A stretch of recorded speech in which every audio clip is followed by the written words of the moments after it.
Pasukan perlawanan menggagalkan upaya tentara Israel yang ingin memasuki wilayah Al-Zaitun. Mereka juga turut menyergap tentara Israel hingga kendaraan militernya. Pada Rabu 21 Februari 2024, perlawanan Palestina melaporkan bahwa mereka terlibat bentrok sengit dengan pasukan pendudukan di wilayah selatan lingkungan Al-Zaitun, selatan kota Gaza. Tentara Israel sendiri membawa bala bantuan dalam jumlah besar.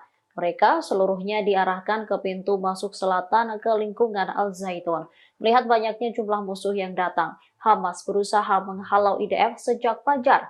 Perlawanan menargetkan tank pendudukan dengan senjata anti lapis baja. Selanjutnya, memaksa mereka berhenti di persimpangan Daulah, pinggiran Jalan 8, dan pintu masuk ke Jalan Al-Mustafa. Brigade Al-Hassam mengklaim bahwa mujahidinnya berhasil membunuh seorang tentara Israel dari jarak nol. Mereka juga menghancurkan pengangkut pasukan Israel dengan rudal tandung. Di lingkungan yang sama, sayap militer Hamas juga menargetkan tank Merkava Israel dengan rudal Al-Yasin 105. Download Tribun X sekarang, menghadirkan lokal menjadi Indonesia.